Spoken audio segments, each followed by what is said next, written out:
Martha was clinging to whatever authority she believed she possessed, but that brief flicker of doubt told me she'd just stepped into territory far beyond her control. As she tried to smooth over her hesitation and push forward with her theatrical arrest, I had the sudden, unshakable sense that she'd made the worst mistake of her life. Julia wasn't just reacting calmly as she was following a plan, and whatever was coming next was going to make this morning feel like a dress rehearsal. To see how we ended up here, you'd have to rewind 3 days, to what Martha grandly labeled an emergency HOA session. I hadn't been there like most of the board. I hadn't even been told it was happening, but our neighbor, Rebecca Shaw, a volunteer engineer on the hydroelectric project, had been walking her dog past the community center when she noticed the lights on and decided to peek inside. What she found was less a meeting and more a backroom ritual. 4 people sat around a table meant for 12, according to Rebecca,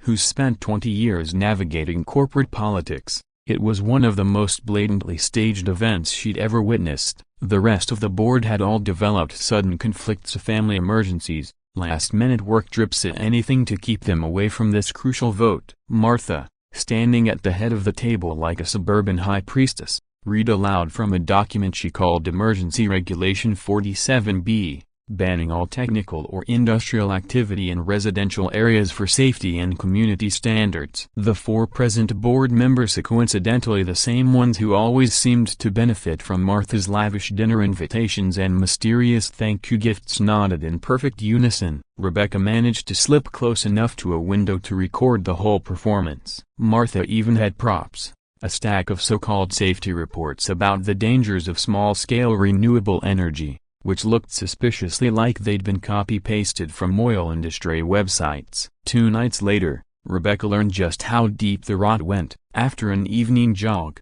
she saw Martha in the community center parking lot, deep in conversation with a man in a pricey suit. He handed her an envelope so thick it could have doubled as a doorstop, and from the way Martha handled it, there was no mistaking its value. Rebecca, armed with curiosity and a smartphone, snapped several photos, one showing Martha openly inspecting what turned out to be a sizable check. The man's license plate led to Meridian Energy Corporation, a company notorious for crushing renewable energy competition across multiple states. The scheme was painfully simple: paint our project as a danger to the community, use that as justification to shut it down, and in the process protect Meridian's monopoly on lakeside energy. Paying off one HOA president. For them, it was a bargain. Martha had staged evidence by dumping old car batteries, frayed wiring, and broken equipment near our property line, then photographing it as if it belonged to us. She even brought in a so-called safety expert to back her claims, a man Rebecca later identified as the brother-in-law of one of Martha's neighbors,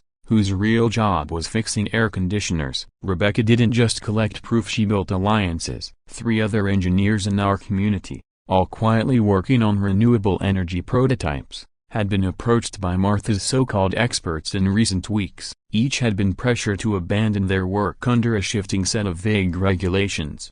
The pattern was clear: Martha was systematically dismantling any grassroots project that might challenge Meridian Energy's grip on the market. And with her inflated ego and love of control, she was the perfect pawn for corporate sabotage dressed up as neighborhood safety. Meanwhile, Julia was fielding what she told me were calls from her yoga group, though the timing was odd and the conversations were always behind closed doors, her voice hushed like she was discussing classified intel instead of meditation schedules. In hindsight, those calls had nothing to do with yoga and everything to do with an investigation brewing right under our noses. Her serene response to this morning's arrest made sense now, as she wasn't blindsided. She was ready. Maybe she'd even been waiting for it. The worst part of Martha's scheme was how well it worked. Half the neighborhood was convinced our hydroelectric project was dangerous. The other half suspected she was lying but couldn't prove it. She'd turned a once united, environmentally conscious community into a nest of suspicion. But Rebecca had found the smoking gun, and she was quietly preparing a case that would make today's drama look tame compared to what was coming. Martha's next move was straight from the corporate sabotage handbook: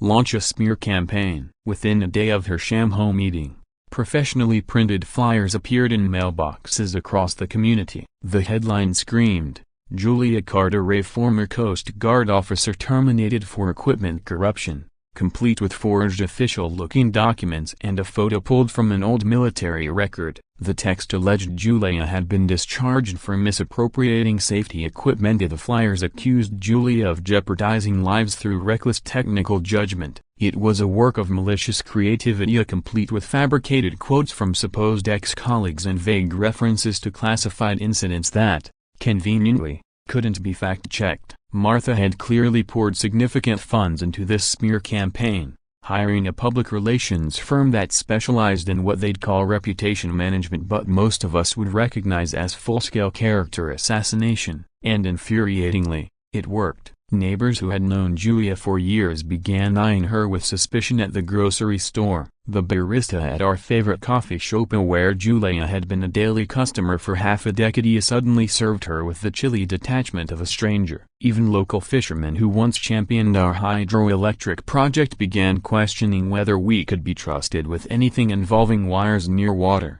Martha had tapped into the primitive fear of the dangerous outsider, twisting Julia's genuine military service into something dark, hinting that anyone with technical skills might be a latent threat. But she made a rookie mistake. To give her lies an air of legitimacy, Martha had hired a web design firm to create a fake news site called Lakeside Community Truth. She must have thought it would look like investigative journalism. She didn't count on my having just enough cybersecurity training from my naval engineering days to dismantle it. It took less than an hour of digging through source code and domain registration records to find the purchase tied directly to her credit card. The hosting bill had been paid from an account linked to her email. Server logs showed nearly every article had been uploaded from her own home computer. Our mistake has but exactly the proof I needed to start building a defamation case. While I was knee-deep in digital forensics, Blake was facing his own battle. His live stream of Martha's arrest had gone viral, over 50,000 views in a matter of days, spawning reaction videos and internet debates. It was both a thrill and a curse. Half his classmates treated him like a local celebrity. The other half acted like he was part of some dangerous conspiracy against community safety. His comment sections turned into a war zone. Team Carter loyalists versus Team Safety crusaders. Each side convinced the other was either corrupt or clueless. Blake found himself defending not only the hydroelectric project but our entire family's integrity to friends whose parents had swallowed Martha's propaganda. Julia, ever the steady hand in our family, seemed outwardly unshaken, but I began to notice subtle cracks. She was taking those yoga group calls more frequently now, always stepping out of earshot, speaking in low, urgent tones. When I asked, she gave answers that were factually correct yet strangely incomplete, half-truths with missing pieces. Sometimes I'd catch her staring out over the lake, a shadow of sadness in her eyes, like she was wrestling with a decision she couldn't share. The worst weapon in Martha's arsenal was the wedge she drove into our community. Even Frank Rodriguez, the seasoned fisherman who had once been our loudest supporter, began hesitating. Caught between wanting affordable electricity and the growing pressure from neighbors convinced our project was dangerous. At one tense marina meeting, Frank tried to defend the hydro project while acknowledging the safety concerns Martha had planted. The gathering spiraled into shouting, with lifelong friends turning on each other. From the back of the room, Martha sat with a mask of concerned satisfaction, watching the chaos as though it were part of her plan. What none of us knew then was that Rebecca Shaw's quiet investigation was advancing with the precision of someone who had survived decades in cutthroat corporate environments. She wasn't just documenting Martha's questionable ties to Meridian Energy, she was infiltrating. Through her professional network and LinkedIn, Rebecca identified 3 Meridian employees uneasy about their employer's war on renewable energy. One was a mid-level executive tasked with scouting problem communities and increasingly disturbed by what he saw as corporate bullying against residents simply trying to cut their utility bills. Rebecca wasn't gathering evidence for a neighborhood dispute as she was building a dossier big enough to interest people who had the power to act. Her digging uncovered that Meridian had pulled this stunt in at least a dozen other communities across 3 states, always targeting small-scale renewable projects before they could inspire others. They exploited HOA rules, sowed fear, and fractured neighborhoods, all to protect their monopoly. It became clear this was no longer about one power-drunk president. We were in the crosshairs of a corporate strategy designed to snuff out competition before it could spark a movement. And Julia, I could feel her preparing some kind of counter-movie, one that might turn the entire situation on its head. My suspicion grew that my wife wasn't quite the person I had always believed her to be. Rebecca's investigation soon took a sharp turn. She found that Martha's financial ties to Meridian Energy were even deeper than anyone had guessed. Through a combination of industry contacts and some stealthy social media sleuthing, Rebecca eventually put a name to the man in the expensive suit from those parking lot photos, David Kellerman. He wasn't just another Meridian Energy employee, he was their Director of Strategic Community Relations, which was corporate speak for the guy who pays off local decision-makers to strangle renewable energy projects before they take root. Kellerman's public profile all but confirmed his role.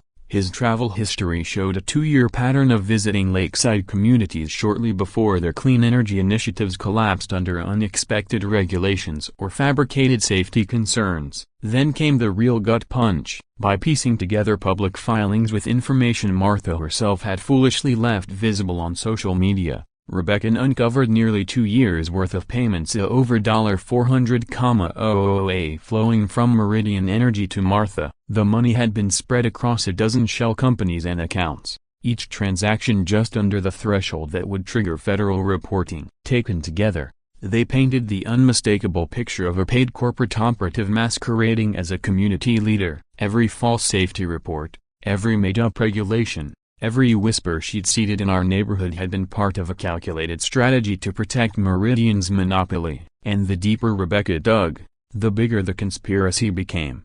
Meridian's neighborhood strategy wasn't confined to USA. It had been deployed in 15 different communities across 8 states. The playbook was simple: identify influential locals who could be bought, blackmailed, or convinced that renewable energy would ruin property values. Then let them poison public opinion from the inside. Martha wasn't just corrupt, she was a cog in a multi-state machine that had already dismantled 47 clean energy projects, saving Meridian an estimated $50 million in lost revenue. While Rebecca was exposing corporate rot, Blake launched his own brand of investigation, of the kind only a fearless, and occasionally reckless, 17-year-old could dream up. Using his growing livestream audience as a makeshift surveillance team, he began collecting tips, sightings of unfamiliar vehicles, strange late-night meetings at the community center, photos of Martha with people no one recognized from the neighborhood. Then he crossed the line. One night,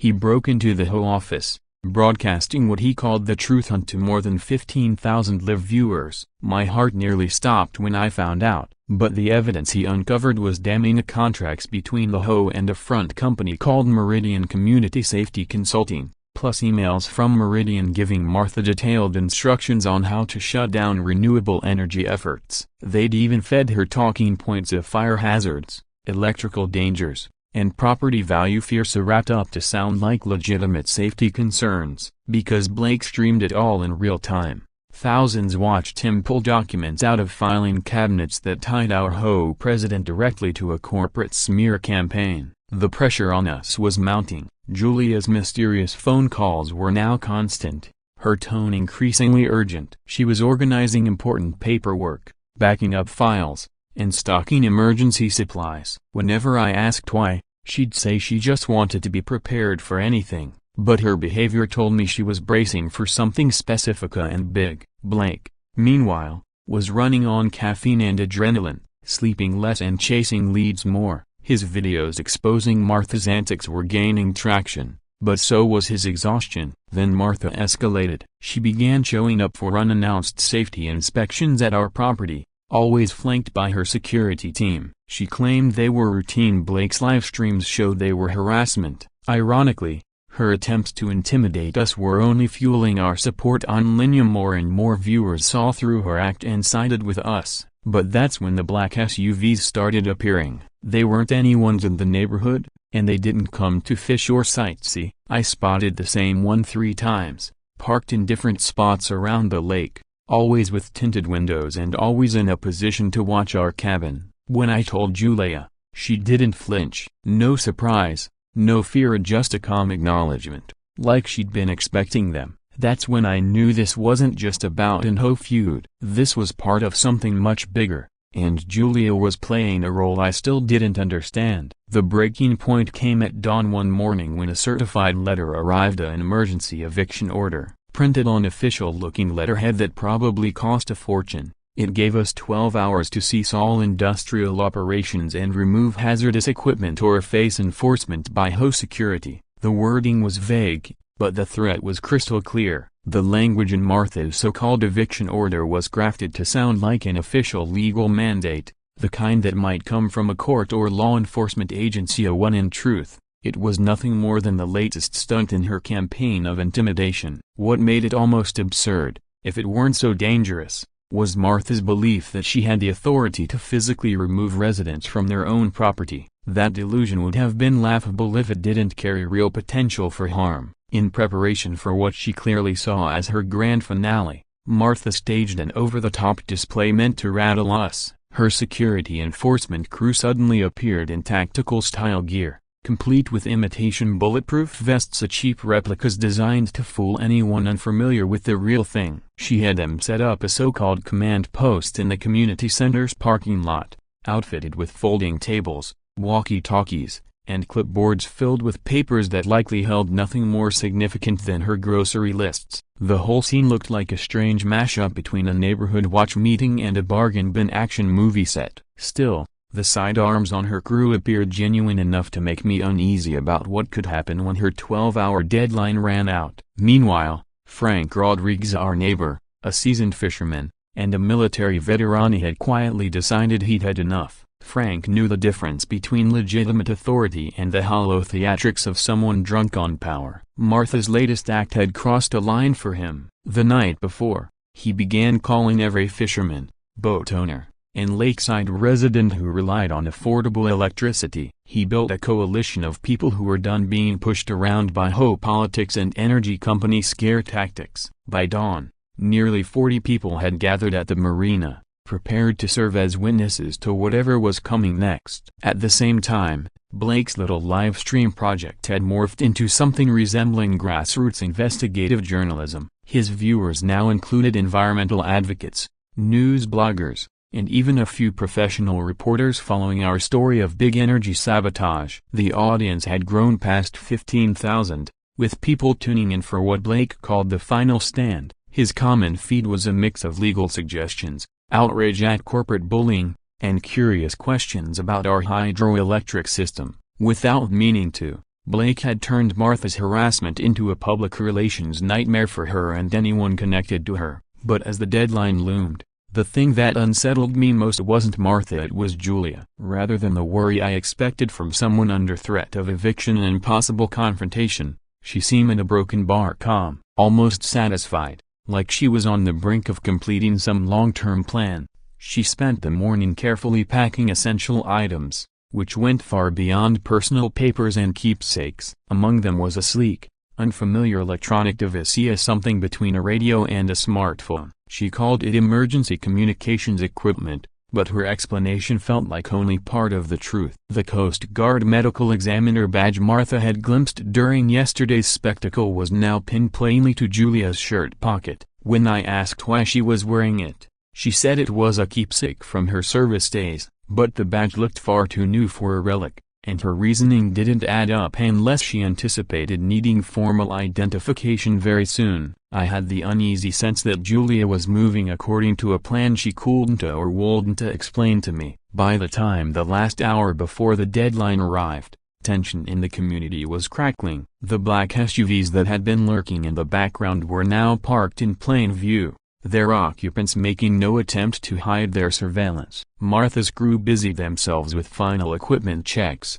all synchronized glances and exaggerated radio calls meant to look important. Frank's coalition had grown, with neighbors arriving by boat, by car, and on foot to take their places along the marina and shoreline. Blake's livestream captured every second, broadcasting to nearly 20,000 people as the most charged standoff in our quiet lakeside's history prepared to unfold. Then, right at noon, Martha Klein marched toward our cabin as though leading troops into battle, only to find that her audience wasn't the small, intimidated family she'd expected.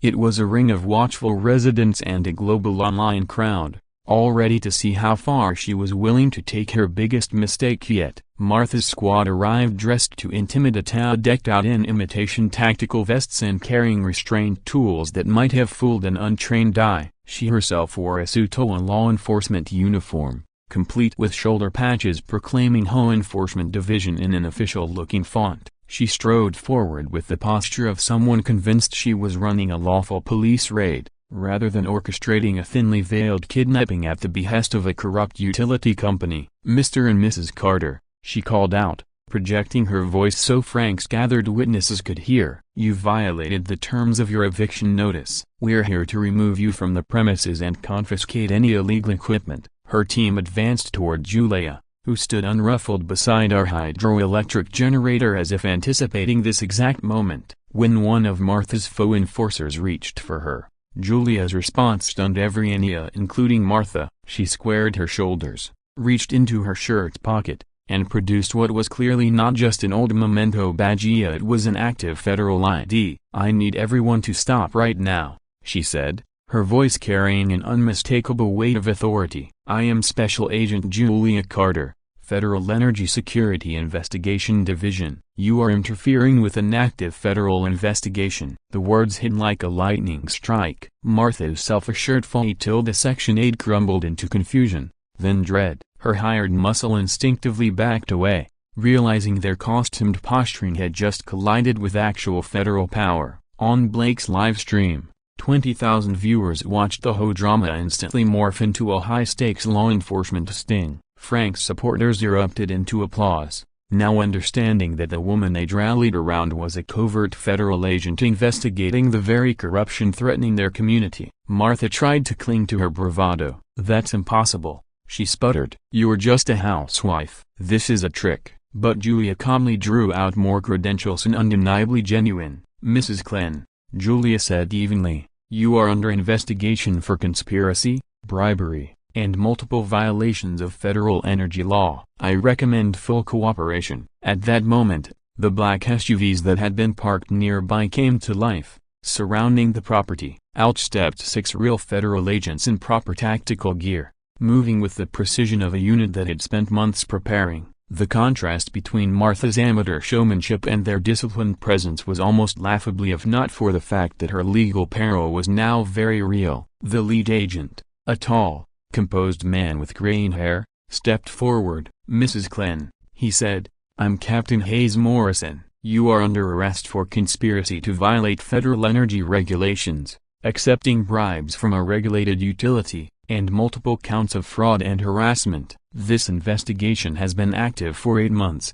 and we have extensive evidence against you." Martha's expression cycled from disbelief to rage to outright panic. Her pretend security crew quietly melted away, deciding federal charges weren't part of their job description. Meanwhile, Blake's livestream audience erupted as Rebecca Shaw's carefully compiled evidence went public. Financial ledgers, email chains, and photos of Martha taking cash from Meridian Energy reps flooded the feed. Even her staunchest allies in the HOA began voicing disgust. When agents moved to take her into custody, Martha made a desperate break for the lake. She didn't get far, tripping over the very hydroelectric cables she'd been so eager to shut down, and face-planting into the shallows. Blake caught every frame, a viral moment of poetic justice in the making. Frank's group broke into cheers as the agents pulled her up, dripping wet and covered in lake weeds, before escorting her away. And suddenly, all of Julia's odd behavior over the past months made sense. The secretive phone calls,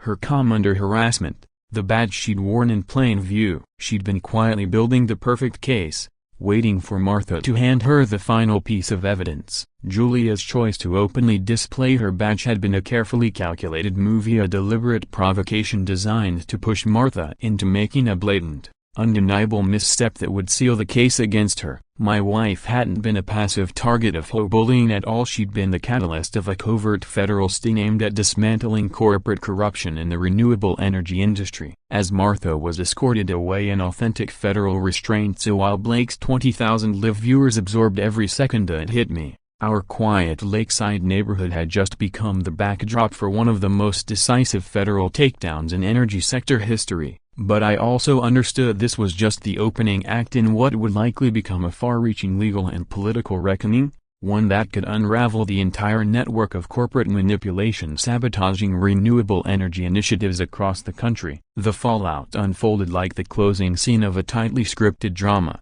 except the consequences extended far beyond our shoreline. Within hours, federal agents had seized Martha's bank statements, hard drives, and her complete correspondence with Meridian Energy. The files Julia's team had painstakingly compiled over the past 8 months revealed a web of corruption spanning 3 states and involving dozens of local officials who had accepted payments to obstruct green energy projects. Martha, who had fancied herself the reigning queen of our HOA, now faced federal charges that could keep her behind bars for up to 2 decades as a conspiracy, bribery, fraud, and what prosecutors labeled economic terrorism against environmental programs. The scale of the investigation shocked even the most cynical among us.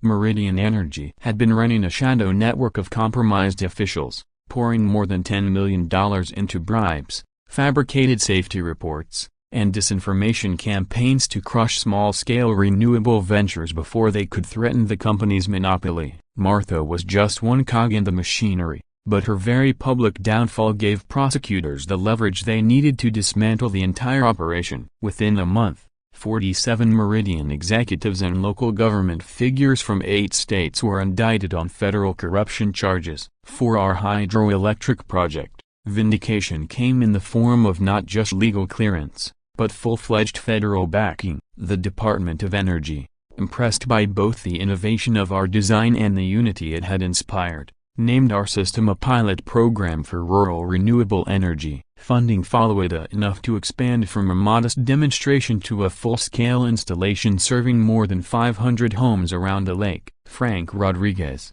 who had become our loudest and most steadfast ally, was unanimously elected HOA president, replacing Martha's authoritarian grip with genuine community leadership. Blake's role in revealing the truth propelled him from a science-loving teen to a rising figure in environmental activism. His live broadcast of the arrest drew more than 2 million views and earned him invitations to speak at renewable energy forums about how grassroots media can take down corporate corruption. The ultimate irony? Martha's attempt to muzzle our family had given us the largest stage imaginable for promoting clean energy and community empowerment. Blake even founded a nonprofit, a truth stream environmentally, helping other towns expose and resist corporate interference in local sustainability efforts. Julia's own recognition came in the form of a federal Distinguished Service Medal for exceptional courage and dedication in combating energy sector corruption. At the ceremony in our community center, with nearly every neighbor in attendance, she was finally free to tell the full story. Recruited for her Coast Guard investigative background and ability to blend into suburban life, she had been assigned to our area after intelligence suggested Meridian planned to target rural renewable projects. Our hydroelectric plan had given her the perfect cover to gather evidence. The personal strain of her mission came through as she spoke. She described the difficulty of maintaining her cover while watching our neighbors and even our own family endure harassment. More than once, she'd wanted to drop the act and confront Martha head-on, especially when threats reached Blake and others in the community. But her commitment to building an airtight federal case meant enduring months of quiet observation, documenting every violation until the trap could be sprung. In the months after Martha's arrest, the changes in our community were striking. Neighbors who had once been divided began to rebuild trust, realizing how deeply they had been manipulated by corporate propaganda. Many who had opposed our hydroelectric system became its strongest champions after learning Meridian's marketing department had invented their safety concerns from whole cloth. The project evolved into a symbol of resilience and progress, drawing interest from activists, engineers, and officials nationwide. And then, 6 months later, came the final twist of irony. Martha, now serving a 15-year federal sentence, wrote to the local paper requesting an application for the prison's electrical maintenance crew. She'd apparently been using her time behind bars to take courses in, of all things, renewable energy systems. While serving her sentence, Martha claimed in a letter to the local paper that she discovered a genuine passion for renewable energy technology. She wrote that she wanted to contribute meaningfully to sustainable initiatives and had developed a newfound respect for